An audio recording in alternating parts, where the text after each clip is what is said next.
Bueno, de lo que quería hablar hoy era de los superordenadores, que es una cosa que, como Liñán ha dicho, es una cosa que en Turbulencia usamos mucho. Entonces me ha costado sufrir, o me ha costado usar durante toda mi vida. Y lo que quería hablar es un poco sobre un tema que va saliendo de vez en cuando, que si estos cacharros de verdad son inteligentes o no.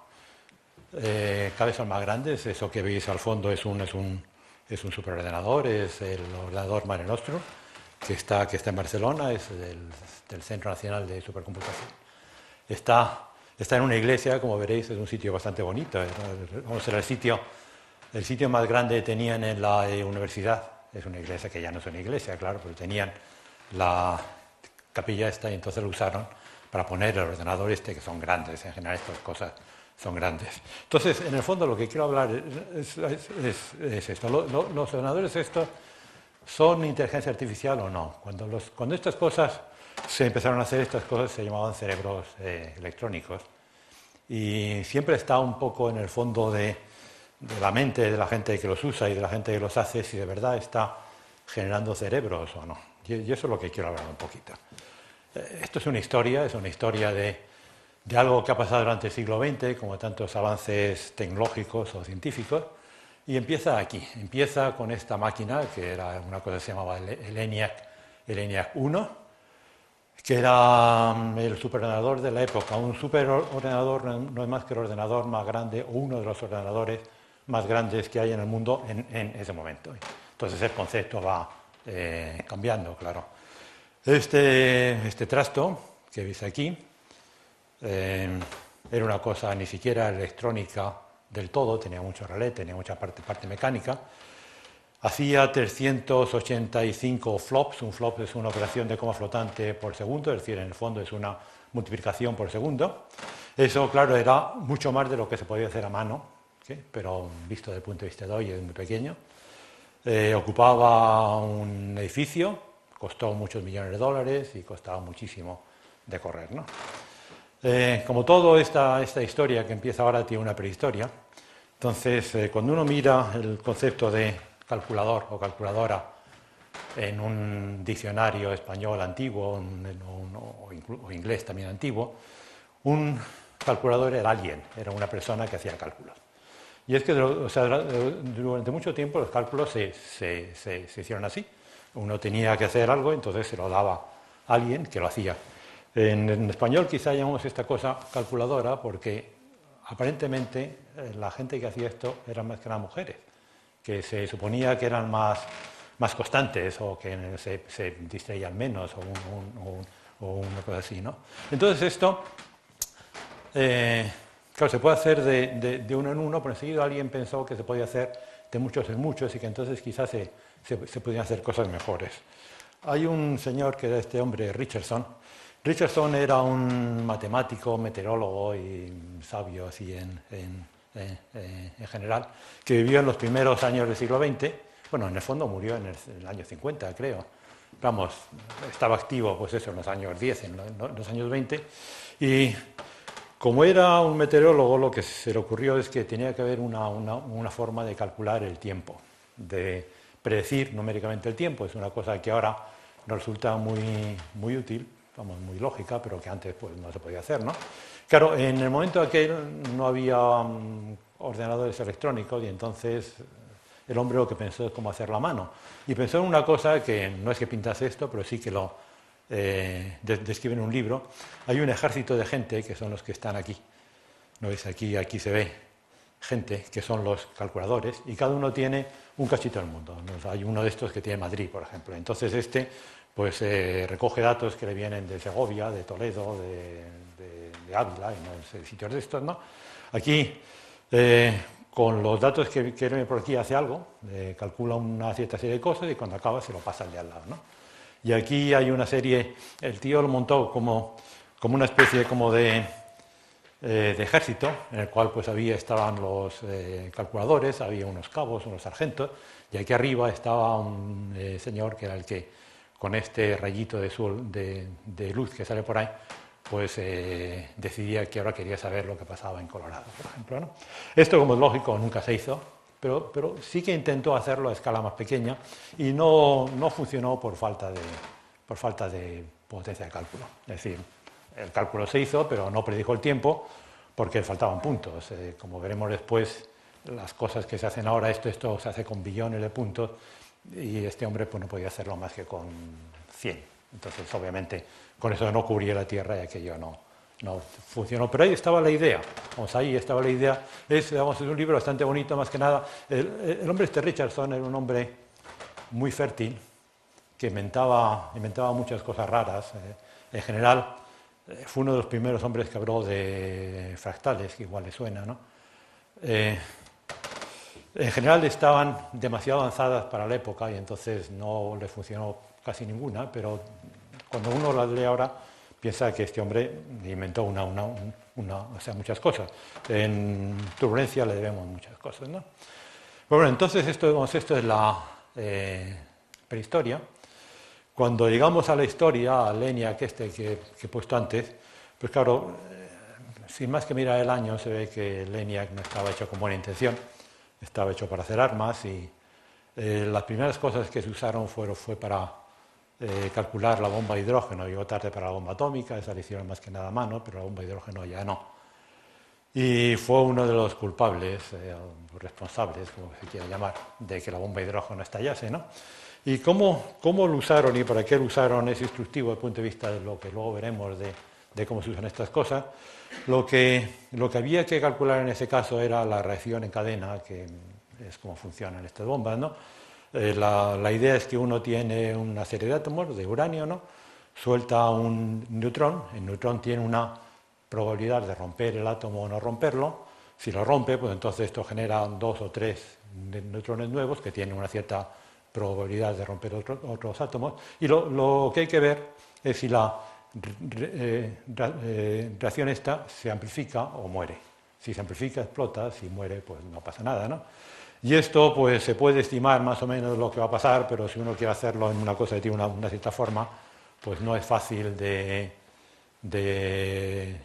hacer a mano. Y lo que se les ocurrió a la gente de los Álamos es que lo que tenían que hacer es soltar a ENIAC, hacer muchas cuentas, hacer muchas pruebas de estas. Eso es lo que se llama un método de Monte Carlo, y es lo que hicieron. Es decir, aprovechando que el ordenador aquel calculaba relativamente rápido, mucho más rápido que la gente, probaron esto unos cuantos miles de veces y cuando encontraron una forma que se automantenía, pues lo construyeron y explotó.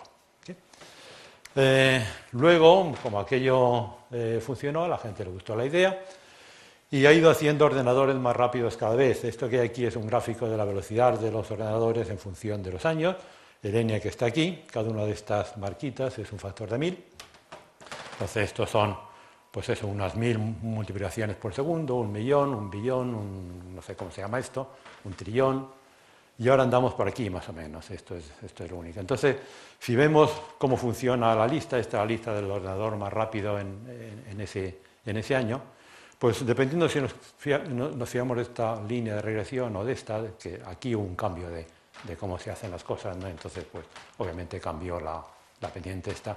Pues los ordenadores se hacen 1000 veces más rápidos cada 10 o 15 años, lo cual es mucho, o sea, son una cosa que cambia mucho. Para daros una idea, un año son como 8000 horas. Entonces, una cosa que hace 10 años costaba un año hacerla, ahora se hace en una noche.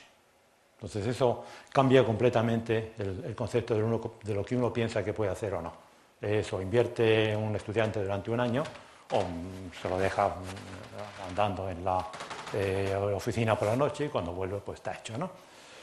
Para también daros una idea de cuánto rápido va esto es un iPad, esta es la velocidad de un iPad, que es una cosa que salió más o menos en el 2011, perdón, y la velocidad que tiene el iPad es lo mismo que tenía un superordenador pues hace 15 años. ¿Okay? Yo estos los recuerdo, esto yo ya los usaba bien, ¿no? Y entonces aquello era un monstruo, en cambio ahora es una cosa que se tiene en la mano, ¿no? Donde estamos ahora es más o menos esto, el ordenador más grande en este momento es chino, ocupa un edificio entero, cuesta carísimo, cuesta muchos millones de dólares y parece que es lo mismo que ENIAC, pero el número de operaciones por segundo que hace pues tiene 14 ceros más que el ENIAC. Bueno, entonces ahora esto ¿para qué vale? Entonces ahora voy a hablar, el único poquito que voy a hablar sobre turbulencia, no es que quiera hablar de turbulencia, no es el tema de hoy, pero sí que es un buen ejemplo, es una cosa que obviamente no podríamos hacer, o por lo menos no podríamos hacer bien sin ordenadores. ¿Y esto qué es? Pues esto es, aquí tenemos un ala, entonces el ala le viene el viento, que le viene por aquí, ¿no? El viento se frena cuando llega al ala, entonces el frenazo ese brusco le hace inestable y se forman cosas que tienen esta pinta, son barullos, son un caos, como ha dicho Liñán, ¿no? Entonces hay que entender un poco cómo pasa eso, por qué hay que entenderlo. Hombre, primero hay que entenderlo porque es importante, Liñán ha dado varios ejemplos, pero sin más, el ejemplo este de la fricción turbulenta, es decir, lo que cuesta frenar el viento que está al lado del ala, eso nos cuesta el 5% de la energía que usamos en el mundo. Es decir, eso de cada kilovatio hora que se gasta en el mundo para cualquier cosa de vida al hombre, de cada 20, uno se va a frenar el aire, que es una cosa que nos gustaría evitarnos, porque en general no hace nada útil. El aire una vez que lo frena, se va en una estela que luego se pierde y no hace nada, ¿no? Entonces, entender esto es importante. Y luego es complicado. Es complicado. La turbulencia tiene unas ecuaciones que son estas, que no parecen gran cosa, por lo menos cuando uno las mira mucho se acostumbra a ellas y dice que son facilitas, ¿no? Pero las soluciones son complicadas porque tienen esta pinta y son así como muy caóticas. Es complicado y eso se nota en que es un problema que lleva abierto del año 1850 más o menos. La gente lleva intentando hacer cosas útiles con ellas y no funciona muy bien, ¿no? Entonces, lo que sí que es fácil es decir, uno las ecuaciones las tiene, pues dice, bueno, pues ahora las meto en el ordenador y que calcule. Y calcula y da cosas como estas. Dice, y esto es turbulencia y eso es verdad. Esto, claro, es difícil hacerse una idea de cuál ha sido el avance de esto a lo que había hace 20 años. Hace 20 años no teníamos ni idea de lo que había dentro de un flujo turbulento. Ahora sabemos que hay esto. Pero cuando uno lo mira dice, bueno, ¿y qué? Esto es casi tan complicado como no saber nada, esto es un barullo. Hay estas cosas que hay aquí, cada cosita verde esta es un remolino, y ahí, pues en esta caja que no es muy grande, pues habrá 1 millón. Dice, bueno, ¿y con esto qué hago? Pero los ordenadores también valen para eso. Los ordenadores valen para eso, porque ahora se dice, bueno, pues ahora cógeme esto y sepáramelo en cachitos. Entonces dice, pues mira, cada cachito o un cachito de ellos tiene esa pinta, y de estas, pues ahora saca 1 millón, que serán las que habrá aquí. Esto no es exactamente lo mismo que aquí, es otra cosa, pero vamos, es de un flujo, o sea, un flujo turbulento también, ¿no? Entonces ahora ya una vez que tenemos esto en uno, los medimos, los miramos a ver qué es lo que hacen, los miramos en el tiempo es una cosa pues que crece al lado de la pared, va creciendo, se hace más grande y va y muere. Y aquí lo importante de la transparencia es que hay números. Es decir, la ingeniería y la física empieza a estar clara cuando hay números. Y aquí hay números. Es decir, esto tiene 3.000 unidades de estas, que son unas unidades que son útiles para esto, ¿no? Y eso a mí me dice algo, y con eso yo ya puedo calcular, yo ya puedo estimar cuál es la resistencia que va a pasar. Esto de aquí a aquí pues ha tardado un tiempo, que también son 720 unidades, y eso me dice algo. Y esas son cosas que no sabríamos si el ordenador no hubiese sido lo suficientemente potente como para calcular las ecuaciones que había por ahí. Por cierto, una cosa que ha dicho Liñán antes es incompleta. Es verdad que cuando yo empecé a ir a Stanford hace 25 años, los ordenadores más grandes estaban en Stanford, pero ahora no. Ahora cuando corremos o en Europa, y ahora estoy intentando ligarme a los chinos para que me dejen correr. Pero vamos, es una cosa que ha cambiado. Bueno, Europa ya se ha puesto las pilas y funciona más o menos bien, ¿no? Bueno, entonces el hecho de tener un calculador grande nos permite, o en turbulencia o en muchas otras cosas, es decir, el ordenador como simulador es una de las cosas que se usa en toda la física y en toda la ingeniería. Y la ingeniería, obviamente, no sería la misma sin estas cosas. Esa es la primera utilidad de los superordenadores, de los ordenadores grandes. Son calculadoras en masa, ¿okay? Pero no es la única. O sea, no es la única, y eso es una cosa que al principio la gente no se dio cuenta, pero luego más o menos nos hemos ido dando cuenta de que hemos inventado otra cosa. Y eso cambió. La primera vez que la gente se dio cuenta de que había pasado algo fue en el 76. En el 76 había, en matemáticas siempre hay un montón de problemas abiertos que alguien dice, hombre, esto parece que tiene que ser 4, pero no sabe cómo demostrarlo. Entonces eso se llama una conjetura. Y había una conjetura que, curiosamente, viene de la misma época que cuando la turbulencia empezó a hacerse, ¿no? Del año 1850, y en el año 1970 y tanto estaba atascada y nadie sabía cómo hacer. Y es lo que se llama la conjetura de los 4 colores. Que no es una conjetura muy interesante, es decir, no es muy útil. Lo que dice es que cualquier mapa en un plano se puede colorear con 4 colores, ¿sí? Y solo 4, sin que haya 2 naciones que tengan el mismo color y que tengan frontera común, ¿no? Eso, como veis, este es un mapa del mundo en 4 colores y es un mapa muy feo. Los mapas no tienen, los cartógrafos usan más colores por cuestiones estéticas, pero estaba la cuestión de que, hombre, alguien había hecho las cuentas y creía que eran 4 colores y no estaba claro cómo hacerlo, ¿no? O sea, cómo demostrar que eso era verdad. Y en este año estaban estos 2 señores, el señor Apple y el señor Heiken, que estaban trabajando en este asunto y se les ocurrió que al fin y al cabo, una vez que uno trabaja mucho y ordena el asunto, no hay tantos mapas posibles y que lo que había que hacer es reducir aquello al mínimo número de mapas posibles, dárselo a un ordenador y decirle, mira, coloréame esto de la manera más fácil posible y a ver si con 4 bastaba. Y bastaba. Al final redujo aquello a mirar 1900 y pico casos, que el ordenador, como todos los ordenadores, como todos los superordenadores, ocupaba un edificio, costaba un montón y había costado unos cuantos millones de dólares. Entonces los ordenadores eran así, tenían cintas y estas cosas, ¿no? Pero demostraron en esta época que 4 colores bastaban. Y ese fue el primer teorema que se demostró usando un ordenador, lo cual, si se piensa un poco, es algo distinto de calcular. Este ordenador está pensando de forma muy tonta, muy tonta. Vamos a eso una cosa que quiero dejar claro. Los ordenadores son muy tontos. No hay más que intentar usarlos para darse cuenta de que son idiotas. Pero son unos idiotas muy útiles para muchas cosas, porque hacen otras cosas, hacen cosas que son distintas de las que hacemos nosotros, ¿okay? Entonces esto fue, y la gente a esto le sentó muy mal, a los matemáticos que estaban acostumbrados a papel y lápiz. Hubo muchas resistencias a pensar que de verdad esto era una demostración, porque decía, bueno, al final es contar. Sí, es contar, pero eso no se resuelve el problema, ¿no?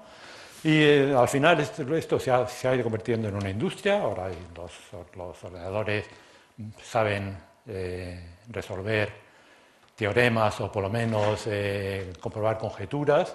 No es que sean teoremas siempre especialmente útiles, pero se resuelven.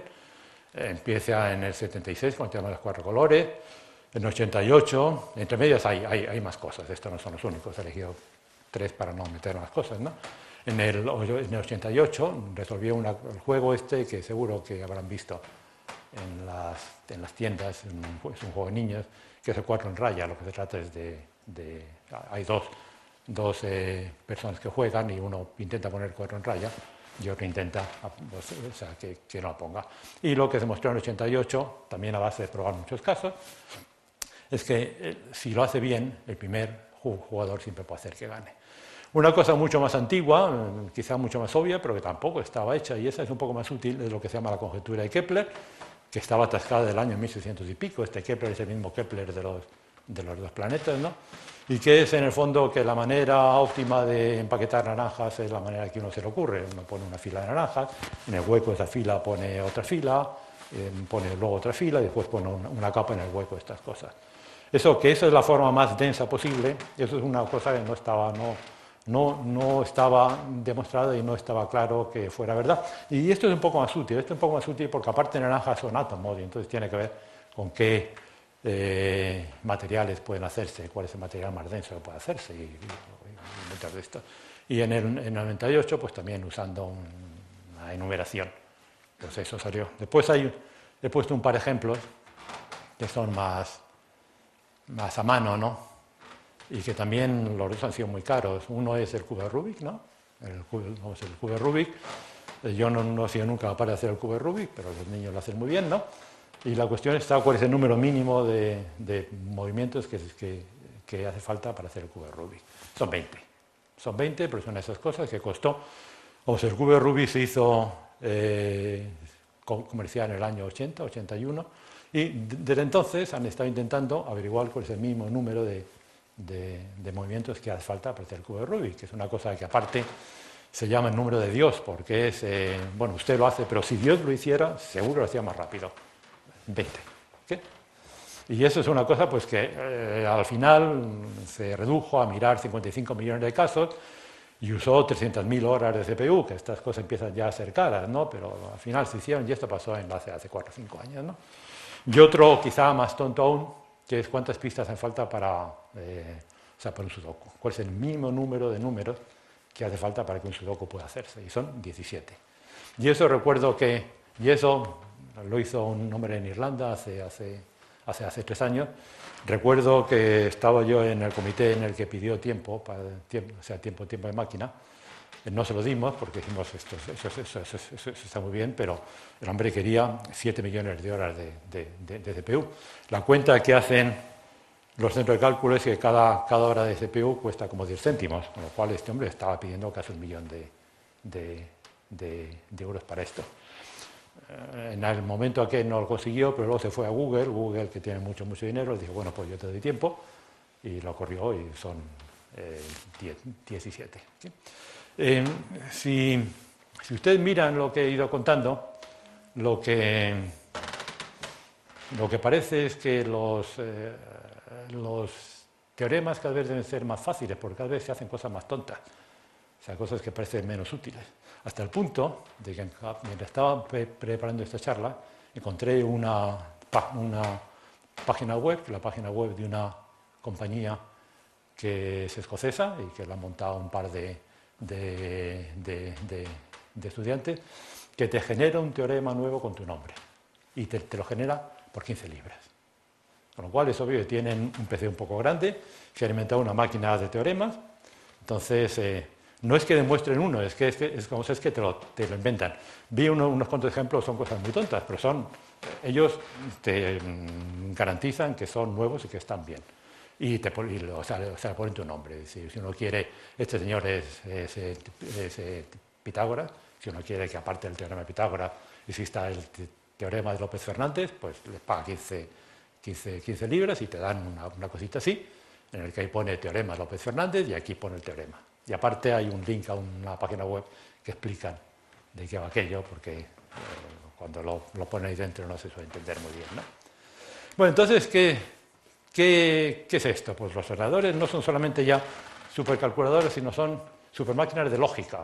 Aquí están haciendo otra cosa que, desde el punto de vista matemático, no es tan difícil, porque la lógica se puede poner como una forma de cálculo, pero ya se parece más un poco a pensar, lo cual demuestra que nadie se enfadó mucho, lo cual se demuestra porque nadie se enfadó mucho la primera vez que un ordenador calculó un flujo turbulento, porque dijo, hombre, claro, eso es una cosa de calculadora, pero sí se empezaron a enfadar cuando el ordenador demostró un teorema. Digo, esto ya es más mío. ¿Qué más cosas pueden hacer? No. Luego están los juegos. Una cosa muy humana son los juegos. Nosotros jugamos mucho y claro, los juegos tienen una serie de reglas y enseguida se le ocurrió a alguien que debía ser posible jugar a juegos y jugarlos de manera automática, que una máquina hiciera aquello, ¿no? Muchas de ellas eran trampa. Por ejemplo, una de las cosas más famosas es al final del siglo XVIII, un austriaco que inventó un autómata para jugar al ajedrez. Entonces había una especie como de muñeco que era el turco, por eso siempre se llamó el turco, ¿no?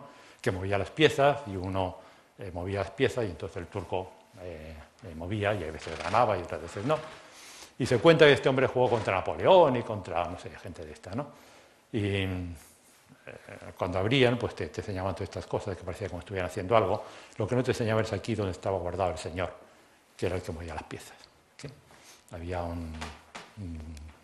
alguien aquí que creo que no era turco, pero que era el que jugaba al ajedrez y lo que sí que había era un sensor para contarle qué es lo que había hecho el otro y movía. Pero eso fue mejorando con el tiempo y aquí llegamos a España.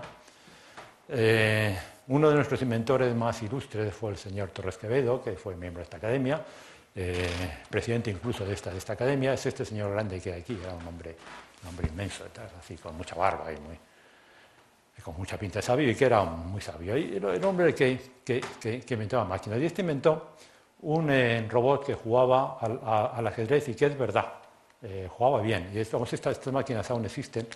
Este hombre murió hace no mucho y entonces muchas de sus máquinas... Aquí tenemos una copia de una de sus máquinas de calcular. Esta máquina está en caminos, hay una copia de ella en camino. Vamos, una copia que es una de las originales, pero que hubo varios releases. No jugaba mucho, lo que jugaba era el final de Torre Rey contra Rey, y eso los que jugáis un poquito al ajedrez sabéis que es una cosa que siempre Torre Rey gana. Y hay un método para ganar. Pero un método que estaba codificado en este barullo que hay aquí, ¿no? Y aquí, veis que aquí ya la máquina, esto que hay aquí abajo no es una caja, esto es el aire, con lo cual aquí sí que no había nadie. Y aquí está, no Torres Quevedo, sino su hijo jugando contra uno de los grandes monstruos de la informática, Norbert Wiener, que vino aquí, que dijo que él quería ver aquella máquina que había sido una de las primeras máquinas. Esto no pasó en 1911, pasó en el 51, ENIAC ya existía, pero esto fue quizá una de las primeras máquinas automáticas que fue capaz de, si queréis, pensar un poquito, ¿no? Y luego, pues como siempre pasa con estas cosas, estas máquinas de jugar al ajedrez se fueron haciendo más grandes, aprendieron muchas más cosas. Una gran parte de jugar bien al ajedrez es saberse partidas, y esas cosas los ordenadores las hacen muy bien, pero aparte también son capaces de analizar las cosas, y en el año 1997 un ordenador, que es este que hay aquí, ganó el campeonato mundial de ajedrez, lo cual molestó también a más gente. O sea, cada vez veis que el ordenador va comiendo un poco de terreno de las cosas que uno piensa que son las cosas humanas, y entonces yo creo que es una de esas cosas que tenemos que pensar un poquito qué está pasando, ¿no? Y luego veremos que yo creo que no es tan grave, pero sí que es verdad que de alguna manera está apareciendo otra especie inteligente en el mundo, ¿sí? que hace muchas de las cosas que nosotros hacemos, ¿no? En este caso, pues se sabía muchas partidas, era muy rápido, probaba muchas cosas y le ganó al Kasparov, que en el momento aquel era el campeón del mundo. El ajedrez es un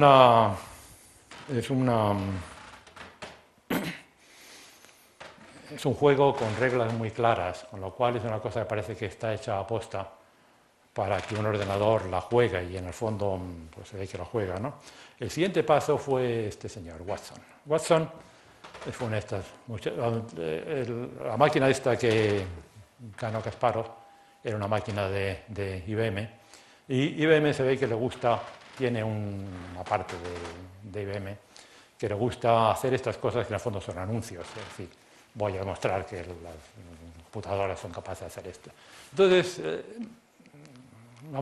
gastó dinero en hacer esta máquina. La máquina no es una máquina especial, es una máquina de propósito más general, pero lo que tenía era un software, era un programa que estaba hecho para para inteligencia artificial. Y inteligencia artificial, en el sentido este, no es ser listo, es pensar de una manera parecida a como piensa la gente. Es decir, es un ordenador que en el fondo estaba hecho para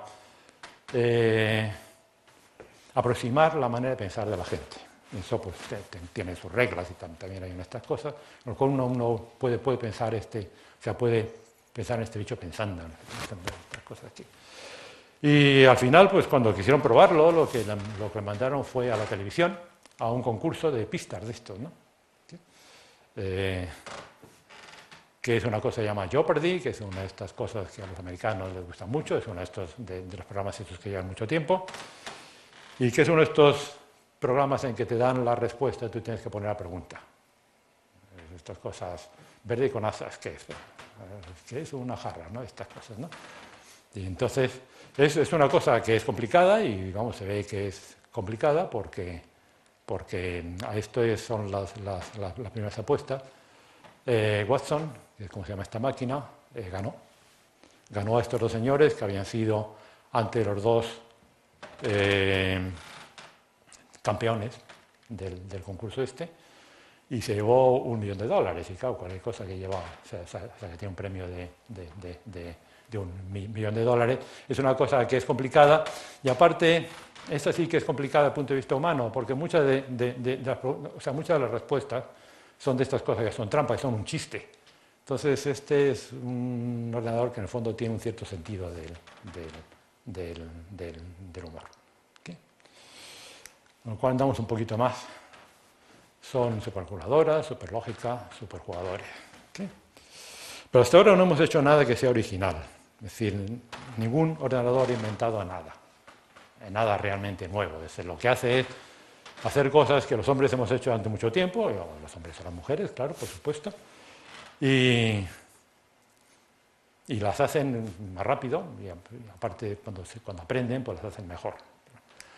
El siguiente paso ya es un poco más útil, en el fondo es un poco más útil. ¿Qué es? Pues es lo que ahora se llama Big Data, que es una de estas cosas que está muy de moda ahora. Hay una cosa que los ordenadores saben hacer mucho mejor que los hombres, saben muchísimo más datos. Sí, la memoria de los ordenadores es infinitamente más amplia, infinitamente más ágil que la nuestra. Se acuerdan de muchísimas cosas. Yo en el sótano del laboratorio de mi grupo tengo 1 petabyte de datos. 1 petabyte son 10 a la 15 datos. Es, desde luego, muchas más letras que hay en la Biblioteca Nacional. Eso es una cosa inmensa. Y eso es datos para un problema particular y muy pequeñito. Es el mío, vamos, es el mío de mi grupo. La cantidad de datos que hay en la red es eso, pero multiplicado por 1 billón, algo así, no sé. Hay, muchísimos datos, ¿no? Y uno piensa que en esos datos tiene que haber algo, ¿no? Que sería bueno entenderlos. ¿Okay? La idea que ha tenido la gente en los últimos años es que quizá no haga falta entenderlos, hace falta que el ordenador las entienda. ¿Okay? Entonces, un ejemplo es lo que se llaman los biochips. Los biochips es una manera de hacer análisis masivo de nuestra química. Es decir, son cosas que hay chips genéticos, hay chips de proteínas, y son unos cuadraditos del orden de milímetros, ¿no? Que tienen una serie de pocitos, y en cada uno de estos pocitos hay un reactante que reacciona con algo nuestro, un gen, un tipo de proteína, alguna de estas cosas, ¿no? Entonces, en cada uno de estos pocitos hay un antigen para un gen distinto, ¿no? Entonces meten una muestra nuestra de saliva, ¿no? Y hay pocitos que se encienden y otros que no. Pues hay forma de ver si si reacciona, cambia algo y emite luz cuando se le ilumina con un láser, una cosa así. Y al final hay una cosa así, pero con muchas más. Un biochip en el fondo tiene una pinta más así, ¿no? Con lo cual aquí puede haber pues 10.000 análisis simultáneos de lo que está pasando ahí, ¿no? Y obviamente esto dice algo sobre la persona que vamos, que ha sido analizada aquí.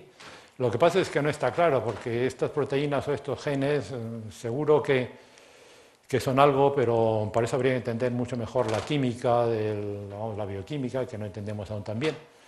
Lo que sí que es más fácil es decir, bueno, pues ahora hacemos esto para toda la gente que ha pasado por el hospital durante los últimos 10 años, con lo cual tenemos unos cuantos miles de estos, unos cuantos decenas de miles de estos, y cada vez que veo esto, sea lo que sea, y eso es, sea lo que sea, este es un señor que tiene más probabilidad de tener un ataque al corazón, o es un señor que reacciona mejor a la aspirina en vez de al ibuprofeno. Entonces, cada vez que veo esto, le doy aspirina. ¿Okay? Y en el fondo, no estamos entendiendo nada. El único que entiende algo aquí es el ordenador que ha hecho esto. Esto es otro, esto ya es otro nivel. En serio, ahora este cacharro sabe algo que yo no sé. Bueno, yo de biochip no sé nada, pero vamos, que no sé ni yo ni nadie. Vamos. Nadie sabe exactamente qué es lo que significa esto, sino que estadísticamente, pues estas cosas pasan así, ¿no? Entonces ahora, pues, volvemos durante un instante, estoy a punto de acabar, pero por menos que contaros una aventura de Watson. Watson, como al fin y al cabo lo hizo IBM, aparte de ser útil para algo, vamos, de ser útil como anuncio, pues quieren que sea útil para algo, lo intentan vender, ¿no? Dicen, ya que piensa como una persona, a ver si podemos usarlo para ayudar a las personas a hacer cosas. Y en el fondo lo venden. Venden no la máquina, sino el software, el programa que simula cómo piensa la gente, y lo venden y hay varias aplicaciones en las cuales esto se usa, ¿no? Una de ellas, por ejemplo, según leí hace poco, es en un hospital de Estados Unidos, lo usan para manejar pacientes. Dice, si este hombre ha entrado aquí tal día y al día siguiente subía fiebre y al otro le ha bajado, por ejemplo, ahora que estamos con lo del ébola, pues en vez de hacer eso para una persona, pues estamos en Costa de Marfil y estamos haciendo esto para 5.000, pues este hombre se mira, bueno, esta máquina, se mira la evolución de los pacientes y dice, este hombre ya se lo puede soltar, o este no, este mejor dejarlo porque parece que a lo mejor se le reproduce estas cosas, ¿no? También es una de estas cosas que el hombre, vamos, que la máquina trabaja sobre estadísticas, no entiende nada del ébola, pero sí, o sea, trabaja sobre estadísticas. Entonces, mientras probaban esas cosas, pues a alguien se le ocurrió probarlo con otras cosas menos comprometidas que un hospital. Y una de las cosas que intentaron probarlo fue con recetas de cocina. ¿Se le puede ocurrir a alguien una receta de cocina, una forma mejor de hacer fabada, ¿no? Y no lo hicieron fabada, porque esto era en América, pero sí que hicieron pichitos morunos, que allí los usan mucho, kebabs, ¿no? Y dijeron, vamos a ver cuáles son los ingredientes óptimos para hacer... O sea, ¿cómo piensas tú que se deben hacer pinchos morunos? Entonces el hombre miró este cacharro, como todos los ordenadores, tiene acceso a Google, ¿no? Miró lo que es un pinchito moruno, averiguó qué le gustaba a la gente. El tío tenía una serie de cuentas de química, la carne pues tiene las proteínas estas, que son lo que da un sabor, y estas otras por aquí. Entonces digo, bueno, pues muy bien, los pinchitos morunos se hacen con carne, con pimientos, con cebolla, con pollo y con fresas. Y funciona. Lo asombroso es que funciona. Vamos, según cuenta la gente que hizo esto, lo probaban con fresas y resulta que las fresas van bien con los pinchos morunos, de pollo. Y debe ser verdad porque entonces ya me puse yo a buscar en Google a ver si en algún sitio del mundo había, vamos, la gente comía pinchos morunos con fresa, y resulta que en Asia sí que usan. Vamos, como no hay una foto de un restaurante en Indonesia que ofrece pinchos morunos con fresa. Con lo cual es una cosa que tampoco está tan mala, pero que obviamente a mí no se me hubiera ocurrido, y a un señor en Poughkeepsie, que es donde se supone que está esta máquina, tampoco. Pero este sí, este hace sus cuentas, es decir, mira, es decir, tiene acceso a la sabiduría acumulada de la especie humana durante todo este tiempo y saca conclusiones nuevas. Entonces, ¿qué es lo que está pasando? Bueno, pues hombre, esto es un poco más. Es decir, estas máquinas ahora están pensando. No es que piensen, no es que están haciendo cosas muy espectaculares, pero sí que están haciendo cosas originales. ¿Okay? Entonces, si uno hace una cuenta de cuáles son los pensadores más originales del siglo XX, entonces están todos estos señores, todos los cuales, aparte de originales, eran muy listos, muchos los reconoceréis, y yo pondría a este señor aquí también. Es decir, es uno de los pensadores más originales del siglo XX, es una cosa nueva que ha pasado. O sea, no es que sea muy listo, como digo, no hay más que tocar uno de estos para darse cuenta que son tontísimos, pero sí que son originales, hacen cosas, incluso para las cosas que hago yo, que están dentro de una cosa muy reducida, quiero que me resuelva una ecuación diferencial en derivadas parciales, no hay cosa más rígida que eso. De vez en cuando me dices cosas que sí, que me dice, hombre, pues igual es verdad, pero a mí no se me hubiera ocurrido, pero a él sí, porque hace muchas cosas, prueba muchas cosas. Entonces, ¿qué pasa? Pues, ¿qué son? Dice, pues son supercalculadoras, supermáquinas lógicas, superjugadores, pensadores originales. Lo que yo creo que son, después de trabajar con ellos un rato, yo creo que son este hombre. Hemos creado una especie nueva. Y me explico. O sea, es una cosa cuando era niño, cuando yo era niño era al principio de la era espacial, es cuando estaban soltando los primeros satélites y estas cosas, y una cosa que siempre quise hacer es hablar con un extraterrestre, no por nada, sino por ver otro punto de vista. Y me daba igual que fuera un marciano o que fuera un elefante o un delfín, alguien que fuera un poquillo listo para poder hablar con él, pero que me diera un punto de vista distinto de las cosas que yo pensaba. Alguien que no pensase que los niños vienen de París, ¿no? Sino que pensase cosas completamente distintas, ¿no? Que tuviese una cultura aparte de la mía. Y en el fondo lo que yo creo que los ordenadores, lo que está pasando es eso. Hemos creado otra especie con la cual podemos hablar, es decir, no creo yo que haya ningún peligro de que nos... hacen otras cosas, no compiten en el mismo nicho ecológico que el nuestro, no están intentando pintar arte, aunque a lo mejor un día es cuestión de enseñarles y pues, no sé, pueden hacer cualquier cosa, ¿no? Pero lo que sí que nos permiten es ver otro punto de vista de las cosas. Y esta es mi última transparencia, yo con esto ya acabo y no sé si tenéis algunas preguntas para mí o para alguno de estos dos señores que andan por ahí. Gracias.